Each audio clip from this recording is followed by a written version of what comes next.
Hi hello good morning friends, welcome back to my channel.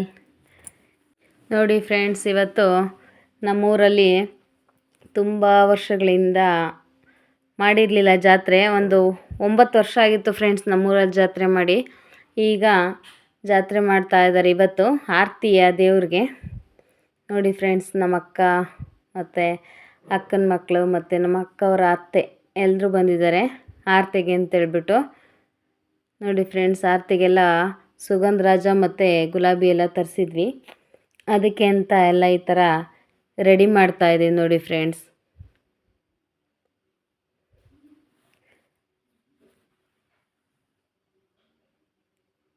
ನೋಡಿ friends, ಎಲ್ಲರೂ ಕೂತ್ಕೊಂಡು ಎಲ್ಲ ಕೆಲಸ ಮಾಡ್ಕೊಡೋಕ್ಕೆ ಎಲ್ಲ ಹೆಲ್ಪ್ ಮಾಡಲಿಕ್ಕೆಲ್ಲ ಹೆಲ್ಪ್ ಮಾಡ್ತಾಯಿದ್ದಾರೆ.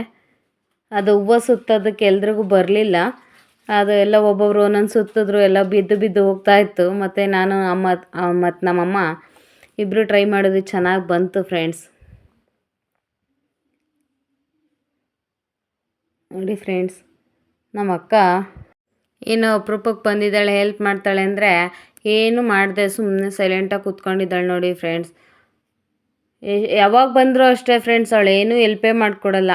ಆದ್ರೂ ಇವತ್ತೇನು ಅಡುಗೆ ಎಲ್ಲ ನೀನೇ ಮಾಡಬೇಕು ಅಂತ ಹೇಳಿದ್ದೀನಿ ಫ್ರೆಂಡ್ಸ್. ಅದೇನು ಮಾಡ್ತಾಳೆ ನೋಡೋಣ ಬನ್ನಿ ಫ್ರೆಂಡ್ಸ್. ಈಗ ಸ್ವಲ್ಪ ಸ್ವಲ್ಪ ಹೂವು ಎಲ್ಲ ಸುತ್ತಿ ಇದೆಲ್ಲ ಆಯಿತು. ಒಂದು 10ರಿಂದ 15 ಕಡ್ಡಿ ಈ ಥರ ಸುತ್ತಿ ಇಟ್ಟಿದ್ವಿ ನೋಡಿ ಫ್ರೆಂಡ್ಸ್. ಇದನ್ನು ಈಗೆಲ್ಲ ರೆಡಿ ಮಾಡಿ, ಈಗ ಮೊದಲು ಎಲ್ಲ ದೇವ್ರ ಪೂಜೆಗೆಲ್ಲ ರೆಡಿ ಮಾಡಿಬಿಟ್ಟು ಆಮೇಲೆ ಆರತಿಗೆಲ್ಲ ಮಾಡ್ಕೊಳ್ಳೋಣ ಅಂತ ಹೇಳ್ಬಿಟ್ಟು ಈಗ ಇನ್ನು ಸ್ವಲ್ಪ ಎಲ್ಲ ಸುಗಂಧರಾಜ ಎಲ್ಲ ಹೂವು ಎಲ್ಲ ಮಿಕ್ಕಿತ್ತು, ಅದನ್ನೆಲ್ಲ ಕಟ್ತಾಯಿದ್ದಾರೆ. ಒಂದು ಕಡೆ ನಮ್ಮ ಅಕ್ಕನ ಮಗಳು ಎಲ್ಲ ಪಾತ್ರೆ ತೊಳ್ಕೊಡ್ತೀನಿ ಬಿಡಿ ಆಂಟಿ ನಾನು ಅಂತ ಹೇಳ್ಬಿಟ್ಟು, ಪಾಪ ಎಲ್ಲ ಅವಳಾದರೂ ಹೆಲ್ಪ್ ಮಾಡ್ತಾಳೆ. ಇವತ್ತೆಲ್ಲ ಅಡುಗೆ ಅಕ್ಕನ ಜವಾಬ್ದಾರಿಗೆ ಬಿಟ್ಟಿರೋದ್ರಿಂದ ನೋಡಿ ಫ್ರೆಂಡ್ಸ್, ಈರುಳ್ಳಿ ಹಚ್ಚುತ್ತಾ ಅಳ್ತಾ ಕೂತಿದ್ದಾಳೆ. ಪಾಪ ಅವಳು ಅಳ್ತಾ ಇರೋದು ನೋಡಿ ನಮ್ಮಪ್ಪ, ಪಾಪ ದೊಡ್ಡ ಮಗಳು ಅಪರೂಪಕ್ಕೆ ಬಂದುಬಿಟ್ಟು ಅವಳೆಲ್ಲ ಅಳ್ತಾಳೆ ಅಂತ ಹೇಳ್ಬಿಟ್ಟು ನಮ್ಮಪ್ಪನೂ ಎಲ್ಲ ಹೆಲ್ಪ್ ಮಾಡ್ತಾ ಇದ್ದಾರೆ. ಒಂದು ಕಡೆ ನಾನು ಈ ಕಡೆ ದೇವ್ರ ಪೂಜೆ ಎಲ್ಲ ಮಾಡಿ, ಮನೆ ದೇವ್ರಿಗೆ ಆರತಿ ಎಲ್ಲ ಮಾಡಿ, ಈಗ ಅಲ್ಲಿ ದೇವಸ್ಥಾನಕ್ಕೆ ಆರತಿ ತೊಗೊಂಡೋಗ್ಬೇಕಲ್ಲ, ಅದಕ್ಕೆ ಈಗ ಆರತಿ ಎಲ್ಲ ರೆಡಿ ಮಾಡ್ತಾಯಿದ್ದೀವಿ ನಾನು ಮತ್ತು ನಮ್ಮ ಅಕ್ಕವ್ರ ಅತ್ತೆ. ನೋಡಿ ಫ್ರೆಂಡ್ಸ್, ಈ ಥರ ಬಂದಿದೆ ಆರತಿ.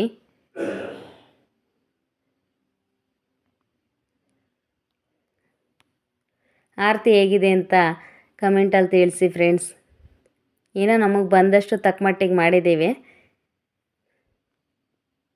ಈಗ ಎಲ್ಲರೂ ಹೋಗ್ಬಿಟ್ಟು ರೆಡಿ ಆಗೋಣ. ರಾತ್ರಿ 8 ಗಂಟೆಗೆ ಬರ್ತಾರೆ ಅಂದರೆ ಇಲ್ಲಿ ಅರೆಯವರೆಲ್ಲ ಬಂದುಬಿಟ್ಟು ಮನೆ ಹತ್ರ ಬಂದುಬಿಟ್ಟು ಕರ್ಕೊಂಡು ಹೋಗ್ತಾರೆ ಫ್ರೆಂಡ್ಸ್. ಅದಕ್ಕೆ ರಾತ್ರಿ ಒಂದು 10 ಗಂಟೆಗೆ ಬರ್ತೀವಿ ಅಂತ ಹೇಳಿದರು. ಅಷ್ಟರಲ್ಲಿ ನಾವು ಎಲ್ಲ ಊಟ ಎಲ್ಲ ಮುಗಿಸ್ಬಿಟ್ಟು ಎಲ್ಲ ಕೆಲಸ ಮುಗಿಸಿ ಎಲ್ಲ ರೆಡಿಯಾಗಿ ಕೂತ್ಕೊಂಡಿದ್ದೀವಿ ನೋಡಿ ಫ್ರೆಂಡ್ಸ್.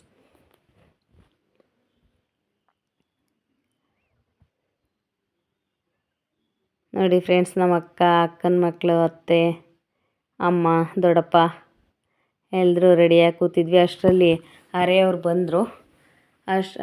ಅಲ್ಲಿ ಆರತಿ ಅವಳಿಗೂ ಒರೆಸ್ಬೇಕಾಗಿತ್ತು ಅಕ್ಕನ ಮಗಳಿಗೆ. ಆದರೆ ಅಷ್ಟರಲ್ಲಿ ಅದು ಹೈಟ್ ಇರೋದ್ರಿಂದ ಬಗ್ಗಿ ಎಲ್ಲ ಹೋಗ್ಬೇಕಾಗಿತ್ತು. ಅಂದರೆ ಅವಳಿಗೆ ಸ್ವಲ್ಪ ವೆಯ್ಟು ಇತ್ತು. ಆಗಿದ್ದರಿಂದ ಅವಳಿಗೆ ಕೊಡಲಿಲ್ಲ ನಾವು ಆರತಿನ. ಆಚೆ ಅಲ್ಲಿ ರೋಡಲ್ಲಿ ಕೊಡೋಣ ಅಂತ ಹೇಳ್ಬಿಟ್ಟು ನಾನೇ ಆಚೆವರೆಗೂ ತೊಗೊಂಡೋದೆ. ಸ್ವಲ್ಪ ದೂರ ಎಲ್ಲರೂ ಅಡ್ಜಸ್ಟ್ ಮಾಡ್ಕೊಂಡು ತೊಗೊಳ್ಳೋಣ ಅಂತ ಹೇಳ್ಬಿಟ್ಟು ತೊಗೊಂಡೋಗ್ತಾ ಇದ್ದೀನಿ ನೋಡಿ ಫ್ರೆಂಡ್ಸ್.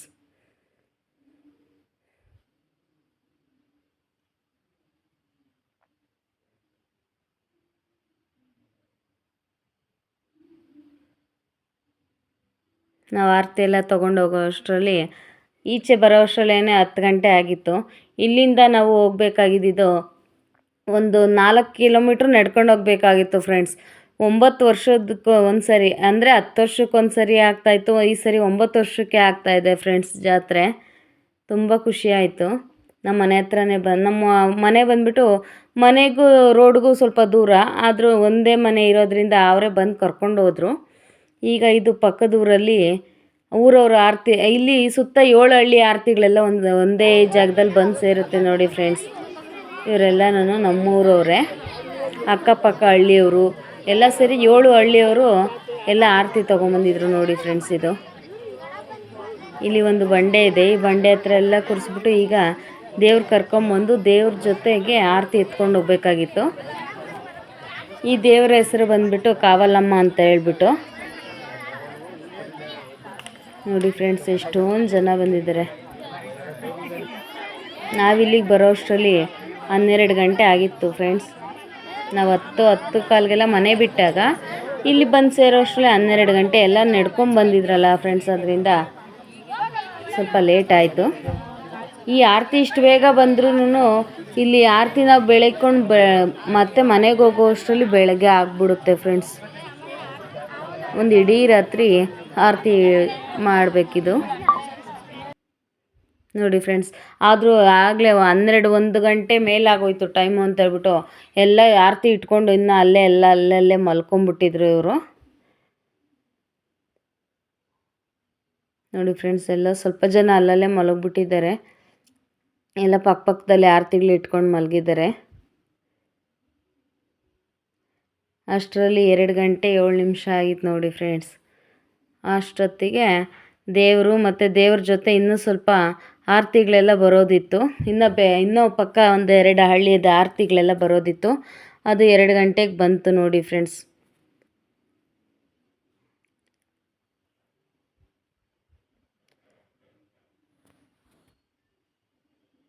ಈಗ ನೋಡಿ ಫ್ರೆಂಡ್ಸ್, ಆರತಿಗಳೆಲ್ಲ ಎಷ್ಟು ಚೆನ್ನಾಗಿ ಡೆಕೋರೇಷನ್ ಮಾಡಿದ್ದಾರೆ. ತುಂಬ ಒಂದಕ್ಕಿಂತ ಒಂದು ತುಂಬ ಚೆನ್ನಾಗಿತ್ತು ಫ್ರೆಂಡ್ಸ್. ಆರತಿ ಕೂಡ ಚೆನ್ನಾಗಿತ್ತು. ಆರತಿ ಹೊತ್ಕೊಂಡಿರೋ ಹೆಣ್ಮಕ್ಳು ಕೂಡ ತುಂಬ ಚೆನ್ನಾಗಿ ಎಲ್ಲ ರೆಡಿಯಾಗಿದ್ದರು ಫ್ರೆಂಡ್ಸ್.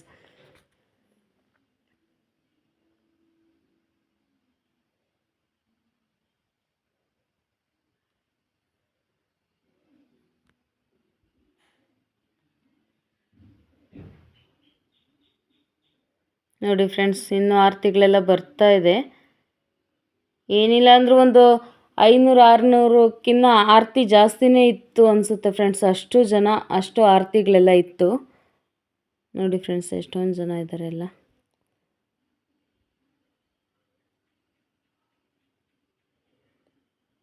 ಈಗ ಮಲಗಿದ್ದವರೆಲ್ಲ ಆರತಿಗಳೆಲ್ಲ ಬೇರೆ ಊರಂತ ಎಲ್ಲ ಬಂದ್ವು ಅಂತ ಹೇಳ್ಬಿಟ್ಟು ಮಲಗಿದ್ದವರೆಲ್ಲ ಎದ್ದು ನಿಂತಿದ್ದಾರೆ ಈಗ ಇಲ್ಲಿಂದ ನಾವು ದೇವರು ಮುಂದೆ ಹೋಗುತ್ತೆ. ಹಿಂದಿನಿಂದ 7 ಹಳ್ಳಿ ಆರತಿಗಳು ಒಟ್ಟಿಗೆ. ಈಗ ಇನ್ನೊಂದು ಅಂದರೆ ಇದು ಕಾವಲಮ್ಮ ದೇವರು ಇವಾಗ ಬಂದಿರೋದು, ಇದು ಉತ್ಸವ ದೇವರು. ಈಗ ನಾವು ಆರತಿ ತೊಗೊಂಡೋಗ್ಬೇಕಾಗಿರೋದು ಕಾವಲಮ್ಮ ದೇವಿಯ ಸೋದರ ಮಾವನಿಗೆ, ಅಂದರೆ ಬೊಮ್ಮಲಿಂಗ ದೇವರು ಅಂತ ಹೇಳ್ಬಿಟ್ಟು ಆ ದೇವರಿಗೆ ಈಗ ನಾವು ಆರತಿ ತೊಗೊಂಡೋಗ್ತಾ ಇರೋದು. ಇಲ್ಲಿಂದ ಹೊರಟಾಗ ನಾವು 3:30 ಆಯಿತು ನೋಡಿ ಫ್ರೆಂಡ್ಸ್. ಈಗ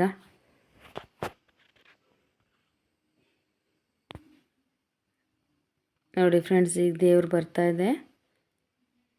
ಇದೇ ಆ ದೇವರು, ಕಾವಲಮ್ಮ ದೇವರು.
ಈಗ ಇಲ್ಲಿಂದ ನಾವು ಇನ್ನೊಂದು ಕಡೆ ದೇವಸ್ಥಾನಕ್ಕೆ ಹೊರಡ್ತಾ ಇದ್ದೀವಿ ನೋಡಿ ಫ್ರೆಂಡ್ಸ್.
ನೋಡಿ ಫ್ರೆಂಡ್ಸ್, ಈಗ ಬೆಳಗ್ಗೆ 5:44 ಆಗಿದೆ ಟೈಮು. 5:44ಕ್ಕೆ ನೋಡಿ ಫ್ರೆಂಡ್ಸ್, ಈ ಥರ ಇದೆ. ಇಷ್ಟು ಬೆಳಕಾಗಿದೆ ನೋಡಿ ಫ್ರೆಂಡ್ಸ್. ಈಗ ದೇವರಿಗೆ ಎಲ್ಲ ಎಡೆ ಇಟ್ಬಿಟ್ಟು ಈಗ ಮಂಗಳಾರತಿ ಎಲ್ಲ ಆಯಿತು. ಈಗ ಎಲ್ಲರೂ ಹೋಗ್ಬಿಟ್ಟು ಆರತಿ ಬೆಳಗ್ಬಿಟ್ಟು ಈಗ ಹೊರಡೋದು ನೋಡಿ ಫ್ರೆಂಡ್ಸ್. ಇಷ್ಟಾಗಿದೆ.